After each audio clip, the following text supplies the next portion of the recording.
We know that in order to be a professional cyclist, it takes dedication, sacrifice, and commitment. Many professionals spend anywhere from 20 to 25 hours a week on their bicycle, and likely on top of that are spending time in the gym, fulfilling sponsorship commitments, and more. So if they are all spending the same amount of time on a bike training, then what separates them? Why is it that Jonas Vingegaard can ride a bike up a mountain faster than Wout van Aert can, but likely would never beat him in a one-day classic? Outside of these two riders' obvious weight differences, they are both aware of their strengths and weaknesses as cyclists. They then work with their coaches and structure their training around the events that they'll target for the year. And in this video, I'm going to share with you the one thing that you can use to do the same.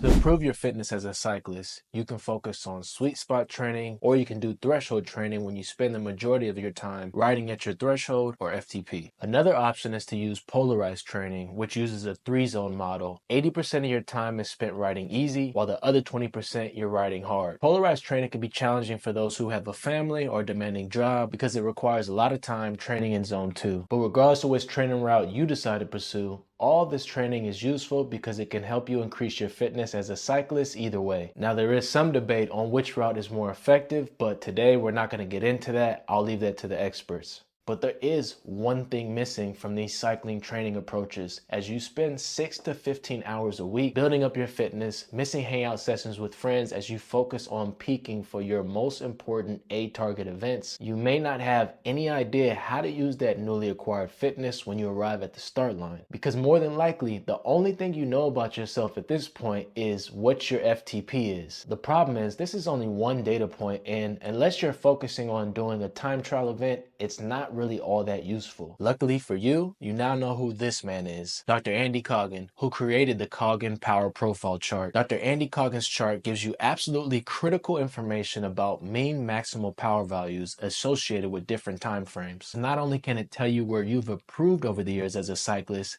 it can tell you exactly where your strengths and your weaknesses are as a cyclist. But what if you're not race focused? If you simply enjoy training just to improve your strengths and your weaknesses, then you'll definitely want to know what this chart is and how to use it as well. Before you get started with the chart, you'll want to go into whatever training software you use and find your PRs for your 5-second power, 1-minute power, 5-minute power, and 20-minute power, and 60-minute power. So your max power output in watts divided by your weight in kilograms. And keep in mind, both of these data points can and likely will change over time.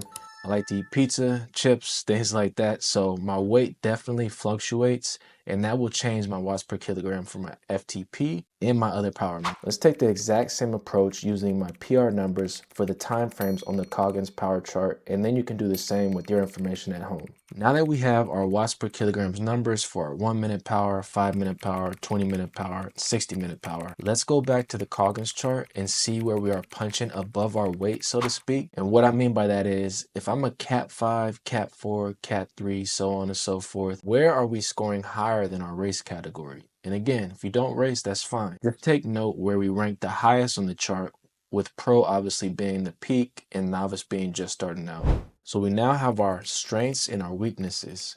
With this information, we can quickly identify where our strengths are and what our areas of opportunities are. To unlock our full potential as a cyclist, we want to focus on improving our strengths because this is a glimpse at what we're naturally good at. That doesn't mean I'm suggesting that you completely ignore your weaknesses, but this gives us a unique look at where we may be able to improve from good to great after some targeted training blocks. So if you're a cyclist focused on racing, use this new information to figure out what type of cyclist you are now and what type of cyclist you want to become, and start working on improving those areas. For example, are you stronger at long duration power requirements? If so, you might want to focus on doing road races versus crits, or trying to get into a break versus waiting for a field sprint to happen. If your strengths lie in shorter power requirements, then you may want to wait for a field sprint or focus on just doing criterium races instead of road races. I hope this video was helpful and that the information makes you a better, faster cyclist. And if you have experience with this chart, how have you used it in the past? I'll see you guys in the next video.